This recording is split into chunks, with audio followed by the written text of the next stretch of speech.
Hello everyone, this is another video from Angie B Cards and Crafts, and what I've been doing today is actually playing with alcohol inks. Now, alcohol inks are funny things, and I love them, but then sometimes I really hate them. One of the things which I've previously made using alcohol inks when I first got them was this. And it was just messing about on a piece of Yupo, and the reason it's crumpled is because I heated it up, and Yupo's plastic, and this is what happens. I just wanted to experiment, but I actually don't like the look of it. So again, when I first got alcohol inks, I tried them and I went, nah, don't like this. But since then I've discovered that you can use them in different ways, so I've started playing. And what I've been doing today is playing with them on different materials. So these are all just basic MDF tags, and on each one I've got one of 3 different things. So on these first 3 I have used the Cosmic Shimmer Lava Paste. On these 3 I have used the Cosmic Shimmer Strata Paste, and on this one I've used Cosmic Shimmer Structure Paste. So I thought I'd put them on and then just have a play. So if I actually put the order of those slightly differently. On this one, you can see it's quite a thin layer. Some of the areas have got none of the paste at all. It's pretty much down to the MDF. And there's just tiny little, I don't know if you can actually see that, there's tiny little bubbles on the surface. On the next one, I've done a thicker layer, so you can see that the bubbles are actually a little bit bigger, and they're also there's more of them, and I've managed to fill all the gaps. And on this one, well, it just looks like it's producing spores of some description, but I quite like it. But what I did discover, and what I'm finding a little bit frustrating, is once you put the alcohol inks on, it seems to alter the integrity of the lava paste, and little bits keep falling off on this one. On these 2 it's fine because I think they're small enough, but on these bigger ones I've had several little bits just come off. Now the lava paste is a bit weird in that it stays, you can see there's a bit there just coming off, it stays squishy even once it's set, so it's kind of like a little sponge, and this apparently just alters the integrity of it, so it's maybe not the best product. And I wasn't keen on the way the inks actually went in. I've used a range of inks, they're all Ranger inks.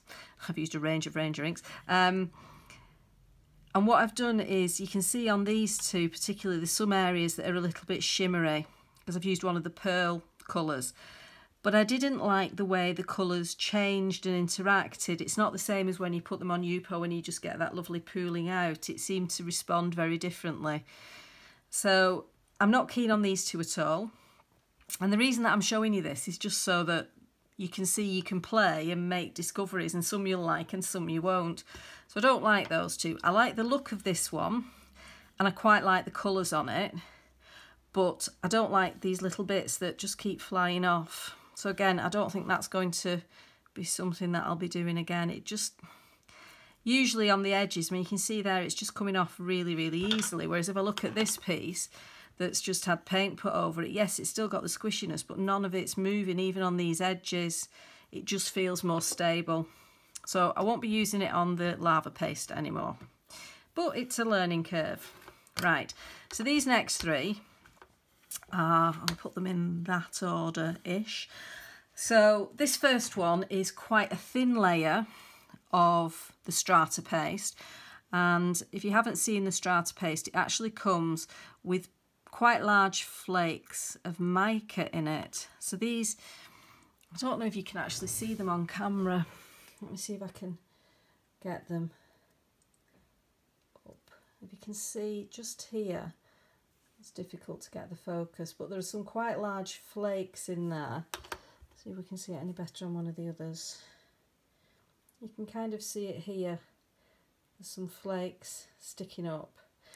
So these are the mica flakes, and what they're doing is adding structure to a gritty paste.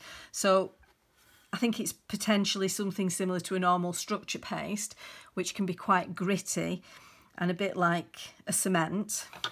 But then with the mica, what you can get is added structure and changes in the surface, so it makes it a bit more interesting, which I love. I do really like this. If any of you have seen the video that I did a couple of days ago about making these little tags, you'll have heard me say that when I first got the lava paste, I wasn't a fan. When I first got the strata paste, I wasn't a fan. The strata paste, I felt mica should sparkle, and then I was using it going, but it's not sparkling. But when I look at it with the alcohol inks on, there are actually some areas of sparkle as well, which I actually rather like. So this one's got a very thin layer on, so that's why it's not as undulating. This one's got a slightly thicker layer, and again, this one's quite a thick layer. Personal preference, this is the one that I like the most. I prefer the colours in it. On this one, what I did originally was, you can see there's kind of a tonal difference between the purples and the greens. So this green's quite pale and then this is darker. This originally only had paste on this bottom part. And then, apologies, I've got a pokey tool getting in the way of my arm.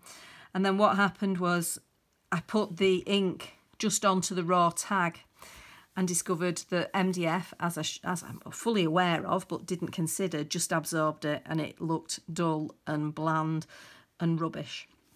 So all I did was stick another layer of the strata paste on top and then put more ink on it. So there is I'm aware that there's a definitive line there, but I suppose you probably can't see it. And then this one was just to see if I could do a nice bright one, and I really like this one. I think this one potentially shows off the little bits of the mica a little bit better. So that's my favourite thus far. And then what I decided to do was just use the ordinary structure paste. And I applied, all of these have been applied with a palette knife, but with this one, oh, that's still a little bit damp. You can tell I've only just done it. I just got some peaks on it, as if doing a meringue, just by patting the palette knife on it, and then just put the ink onto it, the alcohol ink onto it. And what I found was it ran much more freely on this one because it didn't have the bits of mica in it to stop the direction, so you were able to get a lot more movement, and I think that actually shows in the way it's coloured and in the variation of the colour. Some of the orange is paler, some of it's deeper, and then when it's mixed with the yellow you're getting some nice changes in the colour. That's just literally yellow and orange, but I think it looks like there's a few more colours there. So I'm going to be doing some more playing with what I can put on tags, but out of these ones that I've been looking at today, I think my favourites would have to be these two. I just think they look the best. I think this one looks quite good, but I'm not convinced. I've only got one bottle of the Pearl alcohol ink and I'm not convinced that I like it. I've used it a few times and I can't quite get to grips with it. I don't do shiny things anyway, so maybe that's what it is. But I think these two are my favourites, but I will continue to play and I will continue to update you on the results of said play. I hope you found this useful, and if you've used alcohol inks in any strange or startling or interesting ways, please let me know. And hopefully I'll do another video soon. Thanks for watching. Bye bye.